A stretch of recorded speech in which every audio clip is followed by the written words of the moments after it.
jusqu'à des terrains de combien d'hectares déjà? On parle de 10 hectares de terrain, voire plus. Voilà, cadeau hein, à donner au Guinée-Conakry. Et en contrepartie, la Guinée-Conakry, pour aussi remercier le Mali, devinez ce que la Guinée-Conakry a fait aujourd'hui.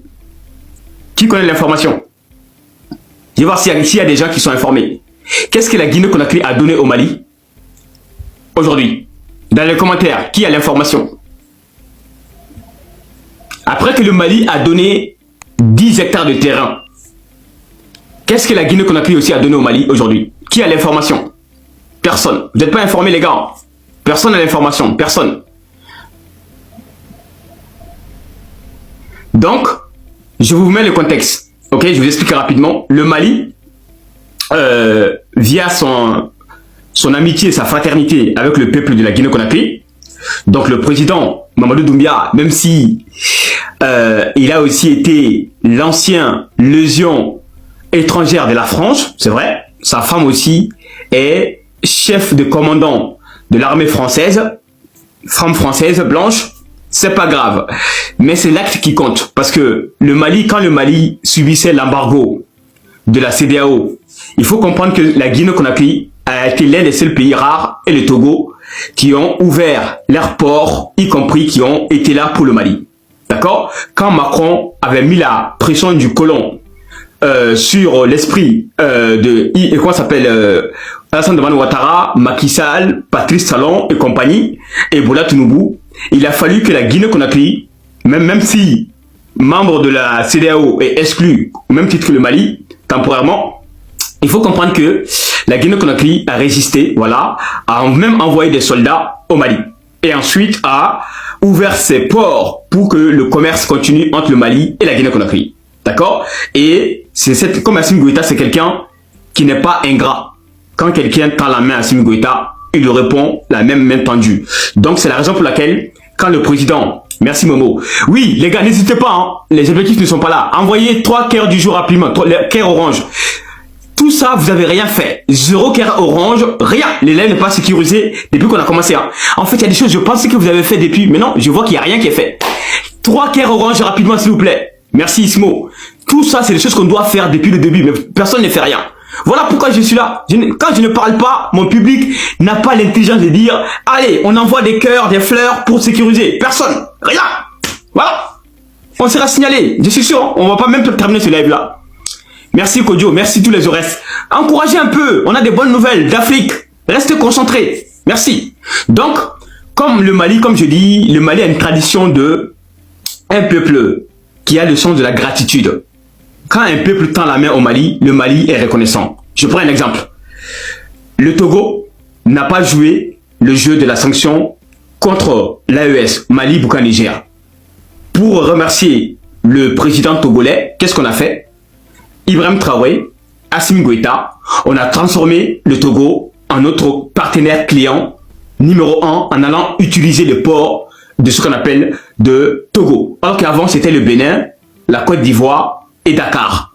Mais comme Faure Gnassingbé a montré sa neutralité, qui n'est pas dans le jeu de sanctions contre le Mali, Burkina, Niger, comme l'avaient fait tous les pays de la CEDEAO, donc Ibrahim Traoré est devenu le deuxième utilisateur du port du Bénin, comment ça s'appelle, le Togo. Mali est devenu 3e. Donc tout ça, ce sont les signaux de la gratitude, c'est-à-dire merci pour le travail que tu as fait. Ensuite, pour remercier aussi le président de la Guinée-Conakry, qui a aussi été très généreux envers le Mali, pendant que le Mali était victime de sanctions, d'embargo de la CEDEAO, et le président même guinéen a invité Assimi Goïta, voilà, pour montrer aussi son respect, sa gratitude. Donc, en contrepartie, comme la Guinée-Conakry est un petit pays, comparé au Mali, qui est 1,25 million km², donc le Mali a laissé plus de 10 hectares de parcelles de terrain gratuits à la Guinée-Conakry. Voilà, pour que la Guinée-Conakry puisse aménager, etc. Donc, résultat, la Guinée-Conakry aussi, on a pris ce matin, a laissé son port, une grande partie, gratuit au Mali. Vraiment, c'est ce qu'on appelle esprit panafricain. L'esprit panafricain, c'est cette solidarité. C'est de se donner les moyens, les outils et partager à ce qu'on appelle la terre et partager le port et aussi permettre à son frère de lui faciliter la vie. C'est ce qu'on appelle esprit panafricain. Brandakam aura raison tôt ou tard. Le capitalisme, l'individualisme, l'égoïsme, la division des Africains, en fait, tôt ou tard, les Africains intelligents vont comprendre. L'argent, c'est pas tout. On a des choses qui sont plus importantes que l'argent. La terre est sacrée. Tu donnes la terre à ton ami, c'est le respect. Le port est sacré. Ça permet transit des marchandises, des biens. La reconnaissance, la connaissance de ton frère. Oui, lui, c'est mon frère. Même si l'Occident le combat, même si le Toro le combat, même si la France le combat, même si Ouattara le combat, mais c'est mon frère d'armes. Je le respecte, je l'invite. C'est ce qu'on appelle esprit panafricain. Résister à la sanction, à la pression du colon et résister et dire je suis autonome et je choisis avec qui je vais décider de travailler, de collaborer et de faire le commerce avec. C'est ce qu'on appelle souveraineté. On n'a pas la souveraineté de choisir. Donc, les militaires ont compris, au bout d'un moment, soit ils seront unis pour résister, pour combattre ensemble ceux qui veulent leur péril, ou bien, on va tous disparaître ensemble. Donc, raison pour laquelle, c'est ça même qui est ce qu'on appelle les fondations. Les fondations de l'AES, c'est quoi? C'est trois frères qui ont appris les leçons du passé. Ils ont vu que toutes les révolutions africaines ont été réprimandées dans le sang, voire détruites dans le sang. On a vu quand nos peurs, nos aïeux, les Malcolm X, quand ils ont commencé le réveil, l'émancipation, la lutte pour les droits civiques pour les Afro-Américains, ils sont morts pourquoi? Le sacrifice, le sang versé de Malcolm X, c'était pourquoi? Pour que ses frères soient libres. Mais même ses propres frères n'étaient pas assez conscients. Merci Valère. Ils n'étaient pas conscients que Malcolm X est là pour eux. C'est un noir qui a tiré sur la gâchette. Même si la CIA a commandité la mort, mais c'est un frère africain de Nation of Islam qui a tiré sur la gâchette. Pareil, quand Thomas Sankara du Burkina Faso avait commencé aussi le combat, qu'est-ce qui s'est passé avec Thomas Sankara? Pareil, Thomas Sankara en avance de son temps. L'homme qui a même envoyé ses enfants, ses frères au Cuba pour aller prendre la médecine numérique, la technologie, l'agriculture moderne, d'accord? Pour que le Burkina Faso puisse avoir l'autosuffisance alimentaire et pour que le Burkina Faso puisse avoir la santé. Thomas Sankara, il est mort lui aussi, seul. Il était combattu par Houphouët-Boigny, combattu par tous les traîtres africains. Tout le monde, personne n'a soutenu Thomas Sankara, jusqu'à ce que mort s'ensuit. Donc, pareil, Modibo Keïta, qui avait créé le franc malien, qui avait commencé avec la Russie, le développement, c'est Modibo Keïta qui a donné la puissance armée à l'armée malienne. Voilà pourquoi on a gagné la guerre de 1964 face aux Touaregs algériens et compagnie. Mais Modibo Keïta, il est mort comment? Seul aussi, sans aide. Donc c'est la raison pour laquelle les trois frères ont compris. Ils ont appris les leçons du passé. Parce qu'un peuple, donc qui n'est pas enseigné par son histoire, par ses ancêtres, est un peuple condamné à disparaître. Donc Assimi Goïta a compris ceci, Tiani a compris ceci, Capitaine Traoré a compris ceci. Voilà pourquoi ils ont laissé leurs différences, ils ont laissé leurs égos, ils ont laissé tout, leur individualisme pour dire l'unité, la solidarité, ensemble, main dans la main, nous allons gagner, nous allons triompher, nous allons résister. Et ensemble, nous sommes invincibles. Ibé seul est fort, Assimi seul est fort, Tiani seul est fort. Mais ensemble, main dans la main, même armée, même diplomatie, même politique, même monnaie, même peuple, ils sont invincibles. Qui peut les vaincre? Personne. D'ailleurs, c'est ce qui a fait que pendant que Tiani a été attaqué, avant-hier soir plutôt, vers 1h du matin, qu'est-ce qui s'est passé? On dirait qu'ils avaient déjà vu ça en avance, parce que l'armée réconfigurée, qu'on appelle l'armée unifiée, qu'Assimi Goïta a mis en branle, et à même pas un mois. Cette armée-là, 5000 soldats, hasard de circonstances, on a dit que le siège sera où? À Niamey, l'aéroport de la nuit. Ils sont allés s'installer là-bas, et résultat, ils s'entraînent, ils sont équipés, avec nos collaborateurs russes et l'armée aérienne de ce qu'on appelle du Niger. Ils étaient là-bas. Pourquoi? Parce que c'est un lieu stratégique. L'uranium, on sait que si l'AES est attaqué, convoité, jalousé, c'est aussi en grande partie l'uranium, l'or. Voilà pourquoi l'armée unifiée a été envoyée au Niger, parce qu'on sait que l'électricité, les centrales nucléaires de la France qui donne l'électricité à qui? À l'Allemagne, à la Belgique, au Portugal, à l'Italie, etc. Donc si la France qui est la tête de figure de proue, si on coupe l'uranium à la France, ben les gars, ça va chauffer. Voilà pourquoi on a dit le siège de ce qu'on appelle de l'armée unifiée sera au Niger. Et on a eu raison. Imaginez si on n'était pas au Niger. On a frôlé les catastrophes. Parce que le Niger a été attaqué par le ciel et par la terre. Les drones, y compris les motos et les pick-up. Il a fallu que l'armée unifiée, en fait, IB l'avait dit. Quand les gens n'ont pas compris, quand IB dit que l'albinos noir, il est où Ibrahim Traoré?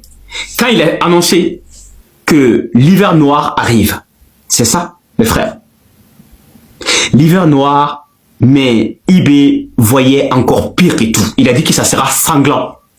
Sanglant. Le mot a un sens, hein. IB l'a dit. On n'avait pas compris.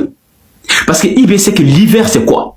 C'est le moment où les Européens galèrent pour l'énergie, pour l'électricité, pour le pétrole, le gaz. Ça coûte cher. Et dès qu'on a pris le contrôle de l'uranium du Niger et son pétrole, IB a compris que l'hiver noir sera sanglant et que ça sera un combat acharné, une lutte à mort. Et il avait tout prémédité. C'est ce qui s'est passé au Niger. Parce qu'il savait que l'uranium là, ça va provoquer une catastrophe pour le peuple africain. Et heureusement pour nous les frères, heureusement pour nous, je vous le jure, on a évité une catastrophe sanitaire. Parce que imaginez les frères, imaginez que l'uranium qui était stocké, on parle de 1000 tonnes, hein. On parle de 1000 tonnes d'uranium qui étaient déposées dans l'aéroport du Niger, qui a été attaqué, les camions attaqués par les drones. Y réfléchissez les frères, 1000 tonnes d'uranium enrichi, stocké dans un aéroport fermé. Les drones frappent dans le ciel. Par terre, les motos des terreaux arrivent, ils tirent à bout portant. Ils viennent avec un combat acharné, déterminé pour détruire tout. Les camions avec l'uranium, y compris les drones qui appartiennent au Niger, y compris les avions. Beaucoup d'avions ont pris des balles. L'objectif, c'était quoi? Tout détruire, y compris avec l'uranium. C'est ça la France.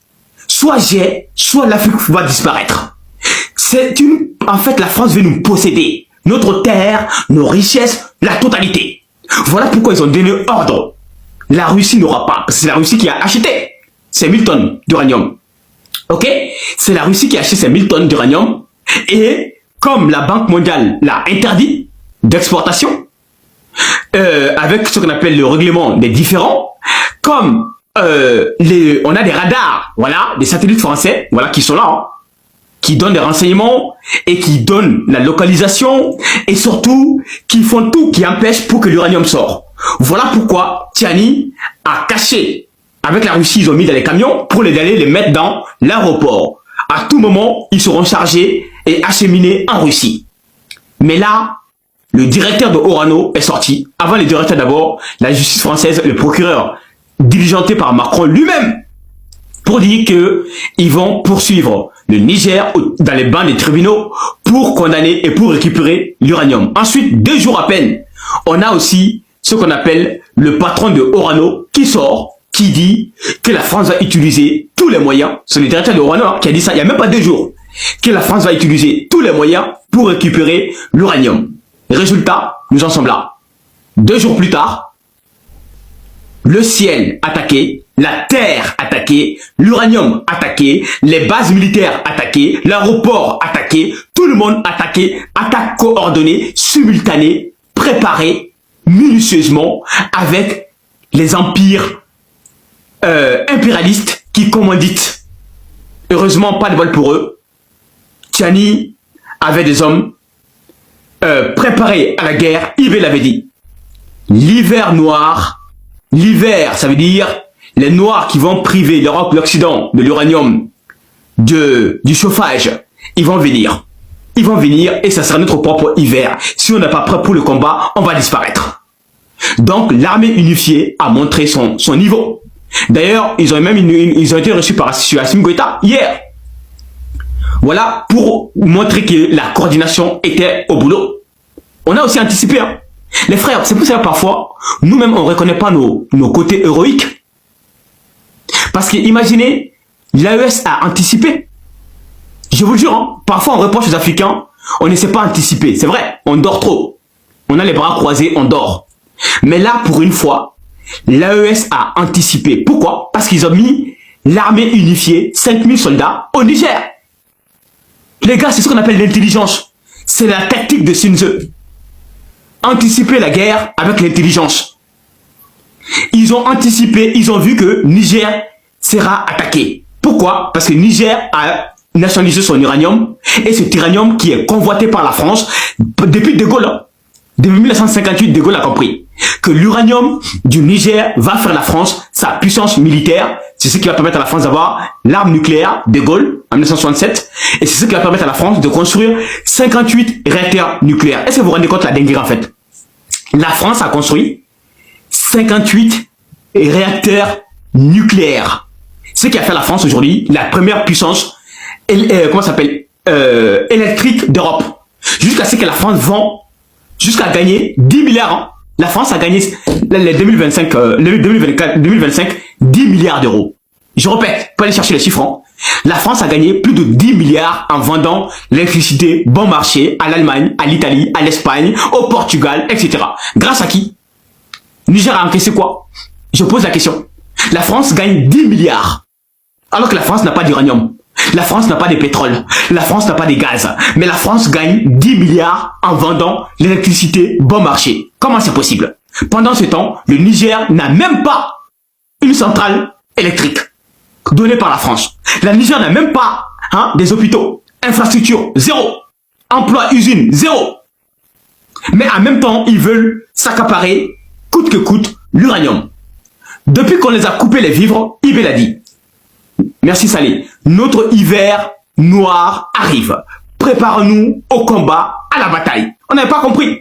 On était là, on disait c'était la monnaie. Oui, non, c'était pas que la monnaie. C'était cette guerre-là. C'est l'attaque qui s'est passée au Niger. C'était ça, l'hiver noir. Ça a un sens. L'hiver, la glace. Merci Solaka. L'hiver, le froid, la guerre.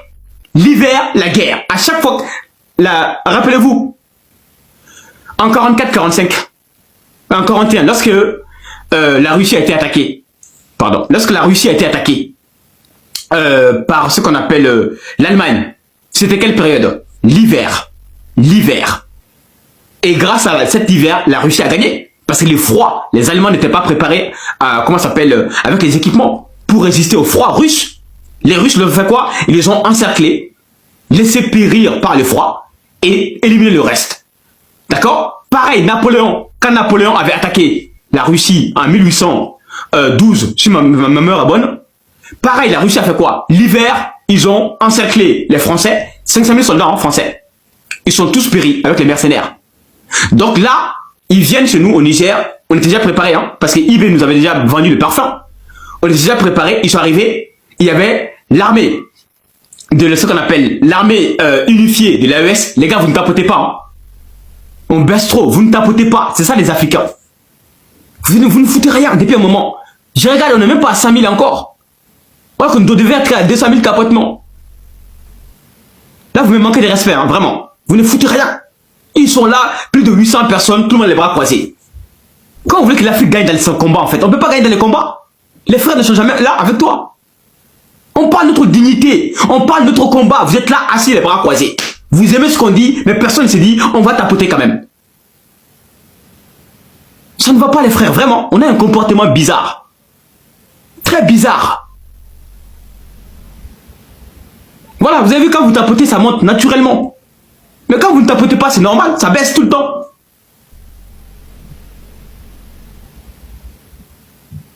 Restez concentrés. Merci. Donc, heureusement que l'AES a anticipé l'attaque. Les frères, vraiment, les prières ont été exaucées. Imaginez les frères, le catastrophe humanitaire, sanitaire. Imaginez les morts, les radiations, les contaminations des eaux, de l'air. Si la France et ses collabos mercenaires avaient touché ce qu'on appelle les 1000 tonnes d'uranium stockées dans l'aéroport du Niger. Les frères, je vous le jure, on allait compter pendant 20 ans les morts au Niger. Pendant 20 ans. Pendant 20 ans.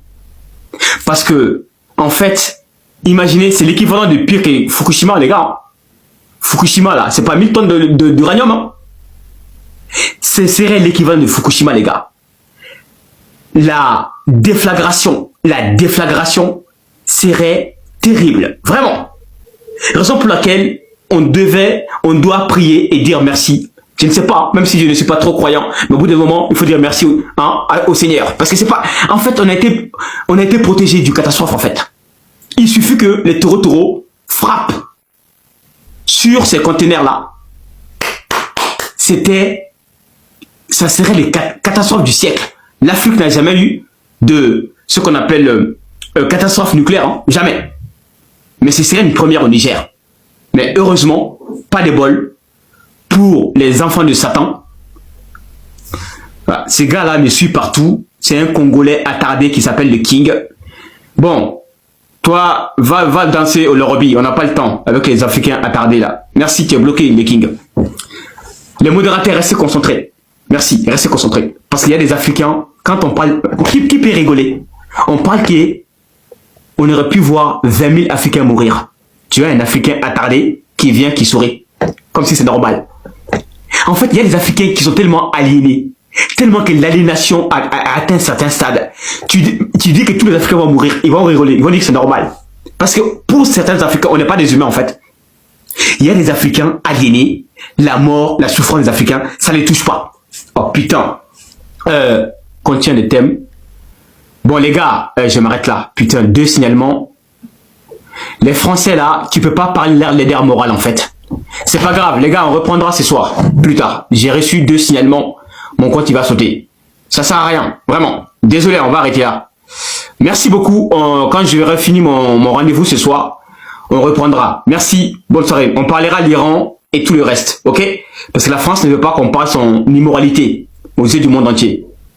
Ciao, ciao. Merci.